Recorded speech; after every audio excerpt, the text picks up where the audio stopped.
Friends, मैं कुमार नीरज स्वागत करता हूं आपके अपने YouTube चैनल में। उम्मीद करता हूं कि आप मेरा पिछला लेक्चर देखे होइएगा, उससे कुछ आपको समझ में आया होगा। अगर नहीं आया तो प्लीज़ कमेंट कीजिए, क्योंकि आपके कमेंट का मैं इंतज़ार कर रहा हूं बहुत बेसब्री से। तो मैं जैसा कहा था आपको पिछले लेक्चर में कि मैं आपके लिए एक और वीडियो लाऊंगा जिसमें मैं कुछ और भी स्पेशल चीज़ आपको बताऊंगा। जी हाँ, वो समय आ गई है। चलिए समझिए आज क्या है आपके लिए। तो आज आपको पढ़ना है प्रोसेस ऑफ अकाउंटिंग। जी हाँ, प्रोसेस ऑफ अकाउंटिंग। ये कौन सा कितना नंबर वीडियो हो गया आपका? वीडियो नंबर 3 हो जाएगा ये, ठीक है। यानी कि इसमें ये जानना है कि इसमें कितने तरह का प्रोसेस है आपको करने के पीछे। किसको? अकाउंट्स को। जी हाँ, अकाउंट्स तो करते हैं, सभी लोग करते हैं, लेकिन प्रोसेस कौन कौन सा है क्या सब लोग जानते हैं?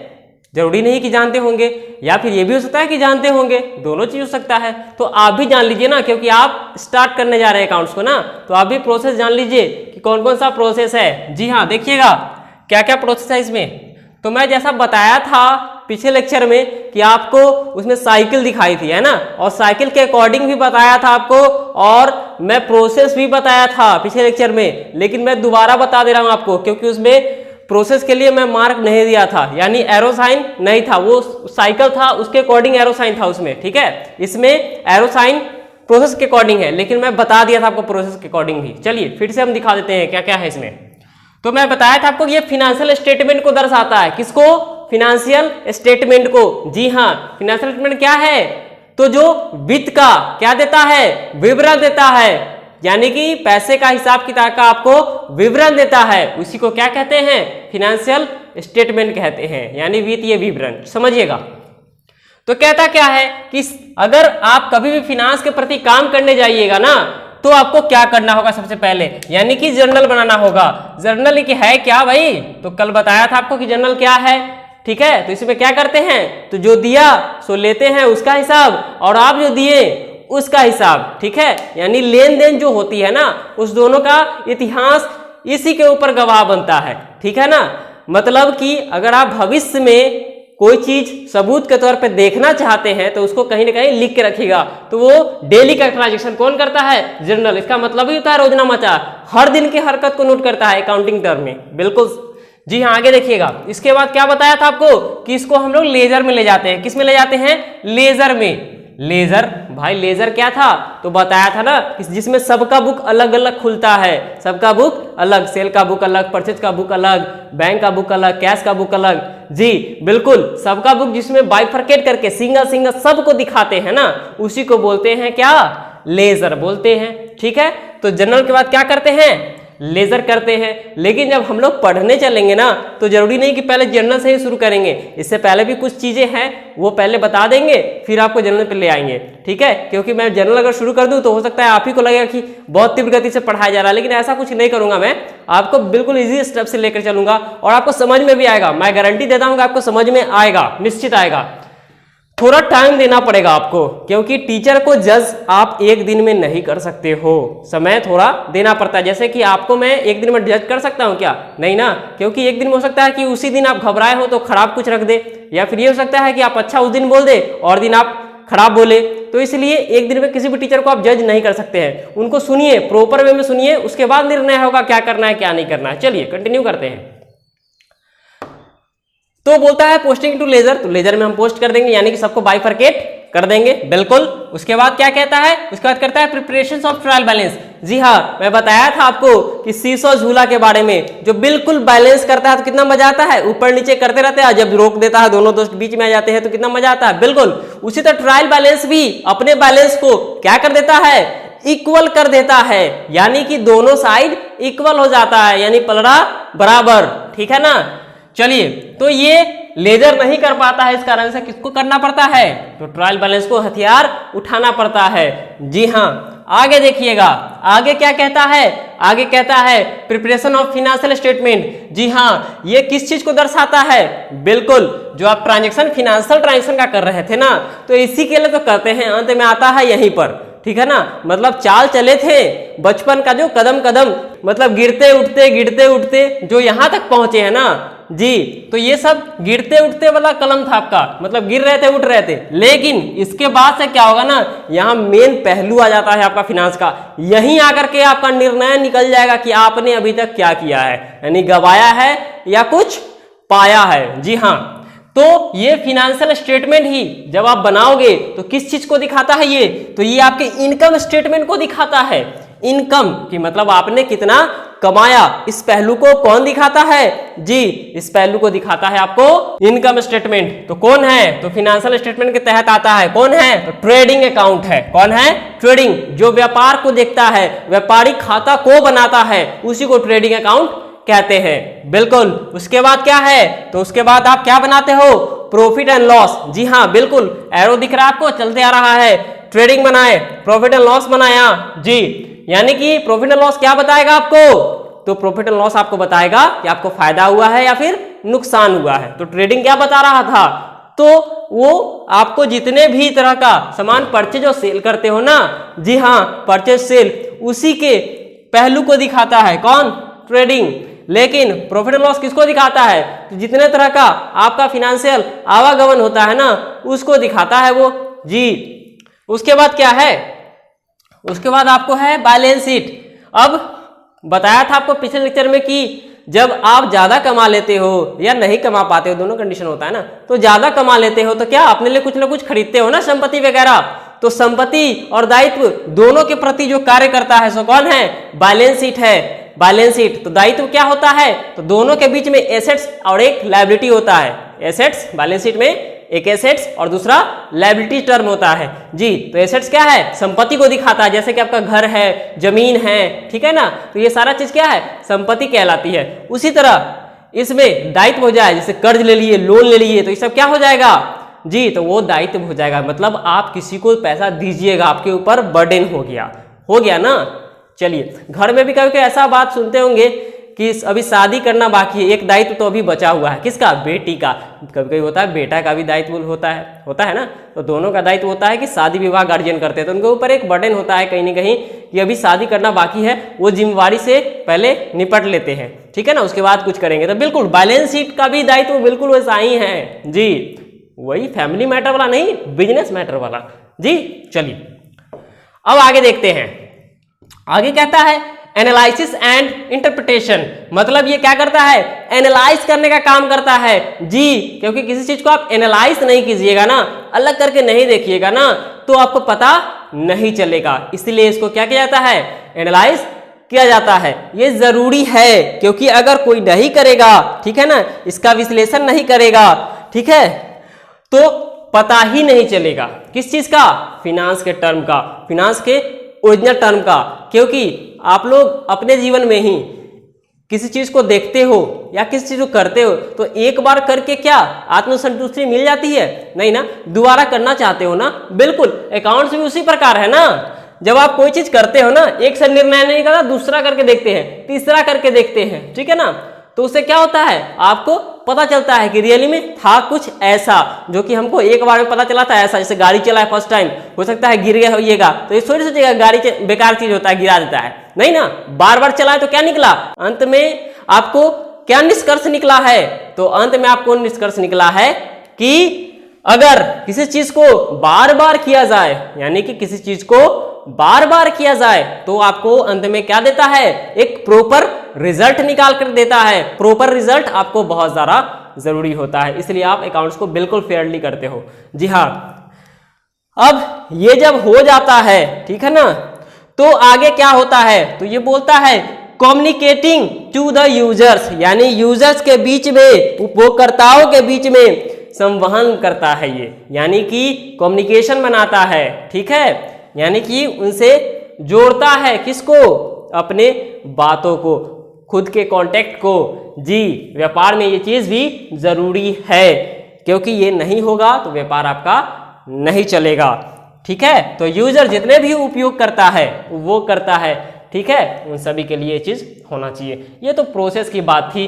अब बढ़ते हैं कुछ अलग टर्म पे, ध्यान दीजिएगा, क्या है बेसिस ऑफ अकाउंटिंग मतलब किस बेस पर अकाउंट्स बनाया जाता है। तो मैं आपको इससे पहले भी बताया था किस बेस पे बनता है, तो बताया था ना, कैश बेस पे ही बनता है और क्रेडिट पे ही बनता है। मतलब पैसे से भी होता है और उधार भी होता है, दोनों पहलू से देखी जाती है इसको। जी हाँ, तो कैश बेसिस ऑफ अकाउंटिंग क्या बोलता है, मतलब कि जिस व्यापार में सिर्फ कैश से ही सारा कार्य हो, कैश से ही सारा कार्य हो, उसी को बोलेंगे क्या चीज, यानी कि कैश बेसिस ऑफ अकाउंटिंग, यानी कि रोकर के माध्यम से किया गया कार्य, रोकर के माध्यम से, सिर्फ और सिर्फ रोकर से किया गया कार्य, यानी कि अकाउंटिंग, उसी को बोलेंगे cash basis accounting. Accrual basis accounting क्या है, तो जिसमें उधार भी चल जाए और कैश भी चल जाए, दोनों आ जाए, जिसमें दोनों आ जाए। अगर पैसा दिया तो भी ठीक है, नहीं दिया तो भी ठीक है। यानी कि आजकल का व्यापार तो आपको पता ही है, सिर्फ कैश बेस पे तो चलता नहीं है, इस पे भी चलता है, आपको ही पता है। तो कुछ कंपनीज ऐसी है जिसका शर्तें लागू वाला कंडीशन होता है, तो क्या कीजिएगा, तो वो तो बिल्कुल कैश पे ही चलता है, वो चलेगा भी। और कुछ होता है जो आपका नोन पर्सन होता है, जिसको आप जानते हो, तो बिल्कुल आपसे आप उधार भी चलता है, ठीक है ना। अगर आप किसी का पुराने कस्टमर हो गए तो भी आपका चलता है। तो वही बेसिस है जो आप पुराने कस्टमर हो जाने के बाद जब आपको कोई उधार देने लगता है, या कभी पैसा पे करके ले लिए या फिर कभी उधार से ले लिए, तो उसको बोलेंगे एक्रूअल बेसिस ऑफ अकाउंटिंग, जिसमें आप आउटस्टैंडिंग भी रख दीजिएगा तो कोई दिक्कत नहीं है। आउटस्टैंडिंग क्या है, आउटस्टैंडिंग है मतलब कि बकाया रख दीजिएगा उसके यहाँ, तो भी कोई दिक्कत नहीं है। जी बिल्कुल, ये दो पैटर्न समझ में आया आपको। ये आपको और थ्योरी पढ़ना पड़ेगा, प्रॉपर वे में पढ़िएगा, क्योंकि मैं आपको थोड़ा सा जो बुक के हिसाब से ले चलूंगा तो काफी लंबा कोर्स हो जाएगा, ठीक है ना, क्योंकि आपको यूट्यूब से पढ़ना है। तो इस माध्यम के कारण, इसी चीज के कारण हम आपको थोड़ा मतलब चीज को मैं इसमें स्किप करूंगा, क्योंकि सभी चीज को अगर पढ़ा दूंगा तो बुक खत्म करने में काफी लंबा टाइम लग जाएगा आपको, और लॉकडाउन का समय है और काफी ज्यादा समय आपका पहले ही बीत चुका है। तो मैं प्रैक्टिकल क्वेश्चन में जल्द ही लाऊंगा आपको, इसके लिए मैं थोड़ा फास्ट कर रहा हूँ, बहुत फास्ट नहीं, बिल्कुल समझ में आपको आएगा, परेशानी नहीं होनी चाहिए, देखिएगा वीडियो। चलिए, तो एक्रूअल बेसिस भी समझ में आपको आ गया, दोनों क्लियर है, तो आप डिटेल में पढ़ लीजिएगा और ज्यादा पॉइंट आपको मिल जाएगा इसमें, ठीक है। चलिए आगे देखते हैं, आगे है सिस्टम ऑफ अकाउंटिंग। इसके बाद मैं प्रैक्टिकल क्वेश्चन बताऊंगा, क्योंकि सिस्टम बेस्ड अकाउंटिंग क्या कहता है, तो सिस्टम ऑफ अकाउंटिंग कहता है आपको कि अकाउंटिंग दो सिस्टम से चलता है। भाई कौन सिस्टम है वो, तो बिल्कुल वो सिस्टम है डबल एंट्री सिस्टम और सिंगल एंट्री सिस्टम। डबल और सिंगल, ये क्या आ गया, बिल्कुल बहुत बढ़िया चीज आया है, ये मजेदार है, थोड़ा इंटरेस्टिंग है। तो डबल का मतलब हो गया जिस पहलू में व्यक्तिगत चीज को देखी जाती हो, यानी कि हमने क्या लिया और उसने क्या दिया, ठीक है ना। तो इस दोनों चीज को देखी जाती है कि हम जो लिए और उसके बदला उसको क्या दिए। तो यहाँ पे अव्यक्तिगत चीज हम लोग ज्यादा देखते हैं, यानी कि यहाँ पे अव्यक्तिगत चीज ज्यादा देखते हैं, जो वो दिया और जो हम दिए, ठीक है। इस दोनों पहलू को जो दिखाता होगा ना, दोनों पहलू को जो दिखाता होगा जी, उसको बोलेंगे डबल एंट्री सिस्टम जी। क्योंकि ये पुरानी परंपरा थी, पहले क्या होता था, लोग आपस में एक्सचेंज वगैरह करते थे, सामान से सामान होता था ना, कि वो धान दिया तो गेहूं दिए, तो ये सब सिस्टम चलता था, ठीक है। पैसे नहीं थी उतना ज्यादा लोगों के पास जो कैश ट्रांजेक्शन करे, ठीक है ना। तो पहले ये सिस्टम चलता था, पुराना सिस्टम है ये, लेकिन अब जो सिस्टम चलता है ना, ये सिंगल सिस्टम चलता है, जो आपको बिल्कुल फेयर समझ में आ गया होगा कि पहले वाला सिस्टम तो अब चल नहीं रहा, क्योंकि ये पुरानी परंपरा थी। 1494 में ये चलती थी, बहुत उस समय शुरू हुई थी और बहुत आगे तक लेके गई थी। उसके बाद जब सिंगल आई तो सिंगल आपको चलने लगा, ठीक है ना। चलिए, तो डबल एंट्री सिस्टम जो है ये चली थी, बहुत पुरानी परंपरा थी, बहुत पहले चलती थी, लेकिन अब चलता है आपका सिंगल एंट्री सिस्टम, जिसमें क्या है आपको, तो जिसमें दिखाया गया है कि मात्र एक ही पोर्शन है जो अव्यक्तिगत है, मतलब व्यक्ति से संबंध नहीं रखता है। वो कौन है, कैश। बिल्कुल, कैश को छोड़ के बाकी सभी बिल आप देखिएगा कि किसके नाम पे कटता है, व्यक्ति के नाम पे कटता है, यानी कि अव्यक्तिगत इसमें और कुछ नहीं होता है कैश के अलावा। आज के सिंगल एंट्री सिस्टम में ये होता है, लेकिन पहले वाले में क्या होता था, अव्यक्तिगत ही ज्यादा होता था, मतलब कैश हुआ तो हुआ, नहीं हुआ तो फिर सामान पे ही काम चलना है, तो वो डबल एंट्री करता था। और सिंगल एंट्री क्या करेगा, सिंगल एंट्री करेगा विथ कैश बेसिस, या फिर उस बंदे का नाम, यानी कि व्यक्तिगत खाता बनाने को ये तैयार रहेगा जी। बिल्कुल, ठीक है ना। आगे देखते हैं, आगे क्या कहता है, आगे देख लेते हैं। आगे हम आपको क्वेश्चन पे लेकर चलते हैं, आपको क्वेश्चन भी थोड़ा जरूरी है बनाना, है ना। क्वेश्चन पे लेकर चलता हूं मैं। कुछ फॉर्मूला दिख रहा होगा आपको स्क्रीन पे। बिल्कुल प्रैक्टिकल के लिए कुछ फॉर्मूला आपको पढ़ना पड़ेगा। कुछ फॉर्मूला मैं लिखा हूँ, कुछ और भी लिखूंगा। चलिए देखिए क्या फॉर्मूला है। फॉर्मूला कहता है एसेट्स और लायबिलिटीज। बैलेंस शीट आप पढ़े थे, बताया था आपको बैलेंस शीट के बारे में थोड़ा बहुत कि एसेट्स होता है, लायबिलिटी होता है। जो संपत्ति खरीदते हैं अपना होता है उसको एसेट्स कहते हैं इसको, और जो कर्ज पे है, उधार है जी, जो कर्ज पे कोई भी काम किए हुए आज न कल उसको रिटर्न करना है तो वो क्या कहलाता है, लायबिलिटी कहलाता है। ठीक है, यानी कि उसको आपको आज न कल देना होता है जी। चलिए देखते हैं क्या कहता है ये कहता है एसेट्स कहता है यानी संपत्ति कहता है। किसको कहेगा संपत्ति, तो जब लायबिलिटीज और कैपिटल दोनों एक साथ होता है, दोनों एक साथ होता है तो उसको क्या कहते हैं, जी हाँ उसको हम एसेट्स कहते हैं। कोई दिक्कत नहीं ना, बिल्कुल समझ लिया, क्योंकि ये चैप्टर अगला जो बनने वाला है इसी पे बनेगा और उसी का ये टॉपिक भी है, उसी का ये फॉर्मूला भी है जिस पे प्रैक्टिकल क्वेश्चन आपको बनवाऊंगा जी। इसलिए टॉपिक का नाम भी मैं लिख ही दिया हूँ, अकाउंटिंग इक्वेशन, क्योंकि वो पहले वाला थ्योरी खत्म हो चुका है। ये न्यू आपको बता दे रहा हूँ और नेक्स्ट लेक्चर में आपको मैं क्वेश्चन बना करके दिखाऊंगा जी। चलिए, तो आप जब लायबिलिटी और कैपिटल को एकत्रित करते हैं ना तो वो क्या बन जाता है, तो वो बन जाता है एसेट्स जी।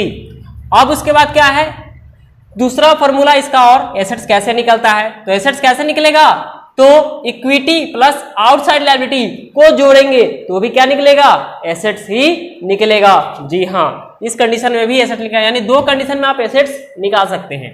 उसके बाद दूसरा फॉर्मूला बोलता है टोटल एसेट्स यानी कुल संपत्ति, पूरा संपत्ति, अभी पूरा नहीं निकल रहा था, अब पूरा संपत्ति निकलेगा। कैसे निकलेगा देखिएगा, ये क्या फॉर्मूला कहता है, ये कहता है टोटल एसेट्स को टोटल इक्विटी माना गया है, यानी कि क्षमता माना गया है जी। तो टोटल एसेट्स को माने या टोटल इक्विटीज माने, दोनों क्या है, सेम है, यानी कि बराबर है जी। आगे देखिएगा, जहां नाम यूज आएगा ना आपको समझ में आ जाएगा कैसे फॉर्मूला इस्तेमाल करते हैं। क्वेश्चन के अकॉर्डिंग आपको धीरे धीरे और ज्यादा समझ में आएगा। ऐसे तो आपको याद करनी है अभी और समझना होगा, तो क्वेश्चन के अकॉर्डिंग और ज्यादा समझ में आएगा, और थ्योरी पढ़ेगा तो थोड़ा सा और बेटर समझ में आएगा आपको। अब बोलता है एसेट्स, एसेट्स किसको कहते हैं, तो बोलता है जब एक्सटर्नल इक्विटीज और इंटरनल इक्विटी दोनों आपस में संबंध बना लेते हैं यानी जुड़ जाते हैं जी, तो उसको क्या कहेंगे, तो उसको हम कहेंगे एसेट्स। कोई शक नहीं ना। चलिए दिख रहा है फॉर्मूला आपको, तो क्या है फॉर्मूला है आपको ओनर इक्विटी का। क्या कहता है, तो कहता है total equity minus equity of creditors, जिसको हम क्या कहेंगे, ओनर इक्विटी कहेंगे। यानी टोटल इक्विटी को एक जगह कर दीजिए, जिसमें से क्रेडिटर वाले इक्विटी को हटा दीजिए, यानी कर्ज वाले इक्विटी को हटा दीजिए, जो दूसरे का उसको हटा दीजिए, तो क्या निकलेगा, अपना निकल जाएगा, यानी ओनर निकल जाएगा। उसके बाद इसके अलावा और भी फॉर्मूला है, total equity plus revenue minus expenses minus equity of creditors, यानी कि इस दोनों को जोड़ के और ये घटाइएगा ना तो क्या निकाल के देगा, तो भी आपको ओनर इक्विटी ही निकाल करके देगा। इसके अलावा तीसरा उसी के लिए फॉर्मूला ये भी है, total assets plus revenue minus expenses minus equity of creditors जी। तो ये भी कीजिएगा तो भी क्या निकाल के देगा, ओनर इक्विटी निकाल के देगा आपको।